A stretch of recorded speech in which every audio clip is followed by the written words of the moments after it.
12 वर्ष बाद जब जनक जी सीता जी को चित्रकूट में देख रहे हैं तो गोस्वामी जी कहते शीशम के वृक्ष में लिपटी हुई जानकी जी, उस वृक्ष की छाल में लिपटी हुई सीता जी मंदाकिनी नदी के तट पर बैठी हुई, राम घाट में पत्थर की शिला पर बैठी हुई अपने अंजलि से महाराज मंदाकिनी का जल पी रही। जो जानकी जी श्रृंगार करते समय दर्पण उठाती थी तो उनके हाथ में मोच आ जाती थी, आज वही सीता अपने अंजलि से मंदाकिनी का जल पी गई। लाल जोड़े से सजी धजी जानकी जी विदा होके गई थी, आज लाल जोड़ा नहीं है, वृक्ष की छाल में लिपटी हुई है। वो पालकी नहीं है, रहने के लिए महल नहीं है, कामदगिर पर्वत पर एक टूटी फूटी फूस की झोपड़ी है, पत्तों की कुटिया है। कोई सामान्य पिता होता तो 2-4 बातें अपने समधी को सुना देता। यहां गोस्वामी जी ने 2 विशेषण दिए हैं, भयउ प्रेम परितोष। परितोष यानी संतोष। बेटी को देख करके प्रेम का समुद्र उमड़ पड़ा हृदय में, लेकिन जब ये देखा कि मेरी लाडो ने, मेरी लाडली ने सिद्धांत के लिए अयोध्या की सुविधा को ठुकराया तो हृदय में संतोष हो गया। आपसे मैं निवेदन करूं और मुख से श्री जनक जी के महाराज के एक शब्द निकल पड़ा, पुत्री पवित्र किए फूल दो, पुत्री पवित्र किए फूल दो।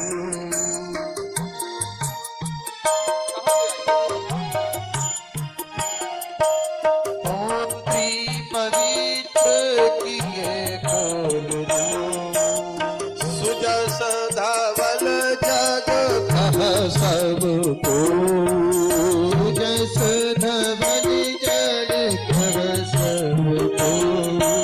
धोती पवित्र किए फूल दो, सुजस धवल कह सबको, सुजस।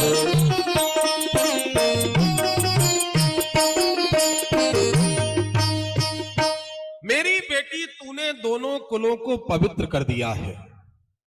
आपसे मैं निवेदन करूं, तूने दोनों कुलों को पवित्र कर दिया। हमारे शास्त्रकार कहते हैं, श्रीमद् भागवत कथा के अंतर्गत आया, प्रहलाद जी महाराज को जब सिंहासन पर श्री नृसिंह भगवान ने बिठाया तो प्रहलाद जी के नेत्र सजल हो गए। सिंहासन पर बैठने के बाद, प्रभु इसी सिंहासन पर बैठ करके मेरे पिता ने आपको बहुत गालियां दी है, तो प्रभु एक वरदान दे दो। श्री नरसिंह भगवान बोले, श्री नरसिंह भगवान ने कहा वरदान मांगो प्रहलाद। प्रहलाद जी ने कहा प्रभु इसी सिंहासन पर बैठ करके मेरे पिता ने आपको बहुत कटु वचन बोले हैं, तो बस यही वरदान दे दो प्रभु कि मेरे पिताजी के मरने के बाद उनका उद्धार हो जाए, उनको अधोगति ना मिले, उनको मोक्ष मिले। वो क्रोध की ज्वालाएं प्रहलाद की बात सुन के महाराज अश्रुधारा में बदल गई और श्री नरसिंह भगवान ने कहा प्रहलाद तुम्हारे जैसा बेटा जिस पिता का हो तो जाओ, एक पीढ़ी की बात छोड़ो, 21 पीढ़ी आगे आने वाली तुम्हारी स्वर्ग में जाएंगी। जाओ, मेरा वचन है, मेरा वरदान है। लेकिन हमारा धर्म शास्त्र कहता है बेटा एक महान हो जाए तो 21 पीढ़ी स्वर्ग जाएंगी, लेकिन मेरी बेटियों अगर बेटी एक महान हो जाए तो 21 पीढ़ी ननिहाल पक्ष की, 21 पीढ़ी पिता पक्ष की और 21 पीढ़ी आगे आने वाली ससुराल पक्ष की 63 पीढ़ियों का उद्धार एक कन्या कर देती है। बेटी एक महान हो जाए।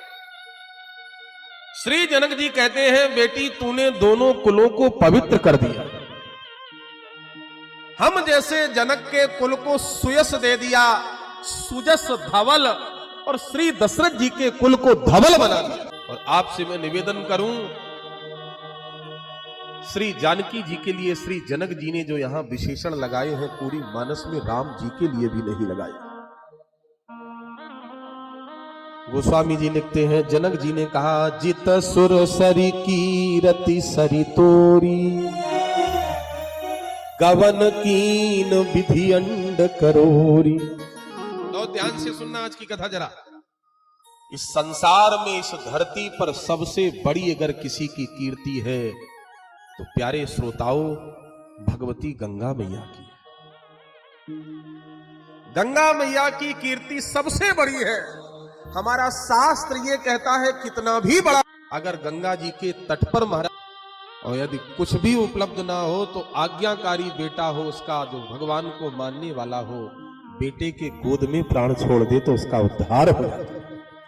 लेकिन पहले नंबर पे गंगा मैया। इस धरती पर सबसे बड़ी अगर कीर्ति किसी की है तो भगवती गंगा की है।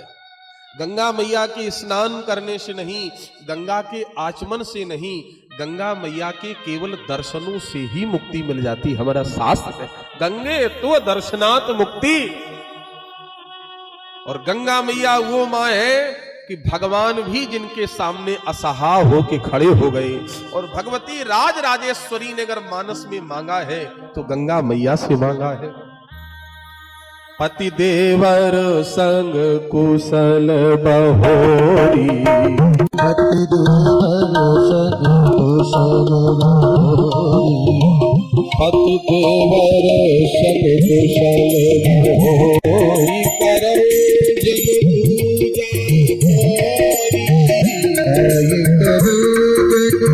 पूजा तोरी, पति देवर सब कुशल बहोरी, पति देवर सब कुशल बहोरी, पति देवर सब कुशल बहोरी।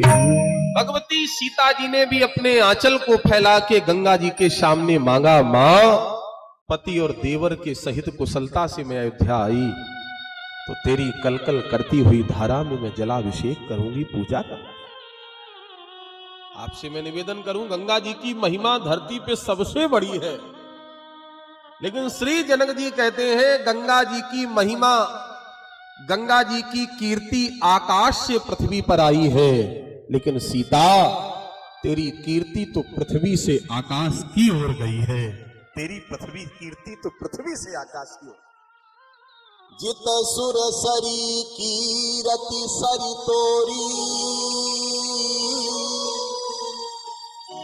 गवन कीन विधि अंड करोरी। करोड़ों करोड़ों ब्रह्मांड में है तेरी कीर्ति व्याप्त है।